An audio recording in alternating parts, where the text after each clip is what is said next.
Welcome to WagerTalk TV. I am Kelly Stewart, joined by Marco D'Angelo at Marco in Vegas, Ralph Michaels at Cal Sports LV. Make sure you guys are giving them a follow on Twitter. Speaking of Twitter, Ralph, actually, let me say this. We're previewing the top 25.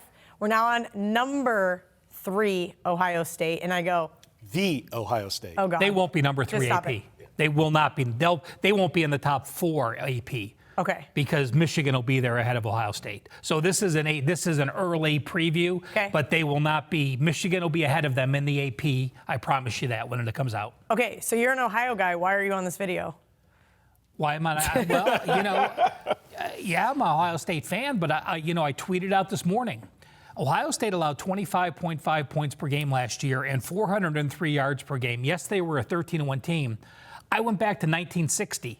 Not one of those teams in the last 50-plus years allowed over 400 yards per game. Wow. This could be the most they gave up in the history of Ohio State. I stopped going back. So you're talking about, now you have a new DC with Greg Madison. Yes, you lost defensive starters like you always do, and, you lost Bosa. But there's some work to be done. So, while I'm a fan, you only have 4 returning starters on the offense. You only have 1 returning offensive lineman. They do bring in a grad transfer from Rutgers who made 13 or 14 starts at Rutgers, so he has some experience. Yes, J.K. Dobbins is there. And we're going to talk Ohio State and UC and Oklahoma, the 3 of us are, and both are very similar. Top 5 teams, both only have 4 returning starters. The difference, Oklahoma has Jalen Hurts, who's 24-2 as a starter. Yes, Ohio State has Justin Fields, a Georgia transfer, but that Georgia transfer only made 39 at pass attempts where he hasn't started games. So, Marco, I'll toss it to you. I have some reservations. I mean, I have Ohio State. Their 2 closest games, a 6-point favorite at Nebraska, and I have them Which is really interesting to me. Yeah. I'm not. And it's sold, early. Right. So, I'm not sold on Nebraska just yet, but that line stuck out to me a lot going, I am sold on Nebraska, but, okay, and I have them as a 4-point dog at Michigan. So, like I said, we have Ohio State up here. When the AP comes out, they will not be here. But in every other game, Ohio State is big favorite. Big Yes, favorites. yes. Okay. Just on Nebraska, one note, the quarterback at Nebraska is the real deal. Second year in Scott Frost's system, he's going to be tremendous. I just think it takes a little bit more time, and I think everybody's kind of jumping the gun. Last year, Nebraska I'm just not sold on Nebraska's They were defense. A year early, right? They were way too excited. And I thought it was great early. because there were so many money-making opportunities there. I kind of am not ready to just give that up just yet. I'll throw one Nebraska note out. Again, we're not talking about him, but when you have Scott Frost, who took an 0-12 UCF team, they had a losing year the first year and then took them to 13-0. It's easy to look these kids in Nebraska in the eye.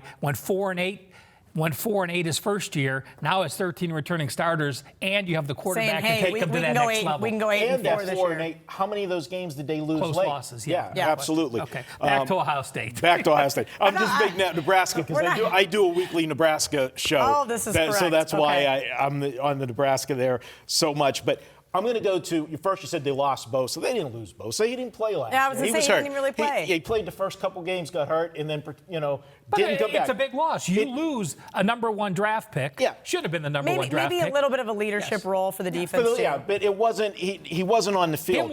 Him leaving the school after he got hurt was deflating for that defense. Right. So I don't care if players get hurt. Bosa got hurt the year before, and he was a leader on the field. Yeah. Nick Bosa left school and started working on his NFL. Yeah. That's a big difference for those young kids on the defensive line to learn from them in practice. The defense, no question, the worst Ohio State defense we've seen in years.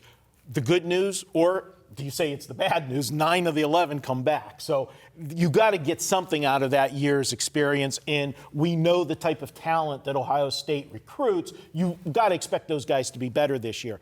One of the reasons they're going to be better this year is they're not going to be on the field as much as they were last year. Ohio State, part of their problem is that offense was so good, they scored too fast and put the defense back on the field.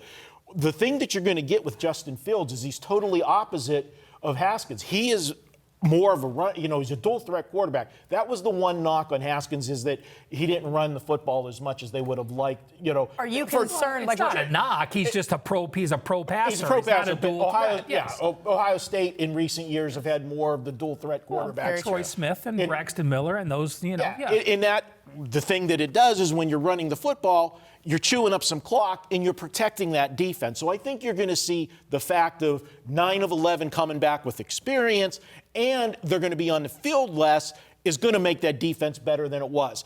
They get a break on schedule. 3 of their biggest opponents this year, they face at home. They do have the one game at Michigan at the end of the season. And memo to Jim Harbaugh, if this isn't the year for you to finally slay that dragon, you better forget it, because you're never going to do it. I did it on ESPN this morning. I did a Big Ten preview, and I said there's no coach that has more pressure on any one game this season than Harbaugh against Ohio State. One thing I will say is that, when they do face Michigan, their new DC is Greg Madison, who's been Michigan's DC. And I wasn't enamored with Madison, but what Madison does, and you watch the Buckeyes-Michigan game last year, he presses his corners and he makes them go man-to-man. And with Jeffrey Okudah and Arnett as the corners, Ohio State has the cornerbacks to play the Madison defense that he wants to play. That'll make them special with the 9 returning starters. So he leaves them out on an island. They can cover man-to-man as well as anyone. If they do that job, Ohio State will have an absolutely dominating defense. I don't have this. 3 home games, Michigan State, Wisconsin, and Penn State. They catch all of the good teams this year, but at least three of the 4 big ones. Side note, I don't have the Michigan schedule in front of me, obviously, but who do they play that week before Ohio State? Well, another thing I tweeted out today, this could be the biggest sandwich spot in the country. Yeah. They host Michigan State. They go to Indiana. I replied to it. You're right. Indiana. And they host Ohio State. Yeah, that's right. I knew there was a reason why I had Circle the Hoosiers. Yes. Talk about a Marco play there. That's the sandwich. I love it. All right, guys. So you guys don't even need to buy Marco's play like week 7 or whatever that is, because we already know it's going to be 5-unit play. It's going to be. I still have Ohio State winning 10 games, and it doesn't surprise me if so they season win total is kind of a wash. 10. It's a push. So I wouldn't bet it either way. What about 16-1 to win the whole thing?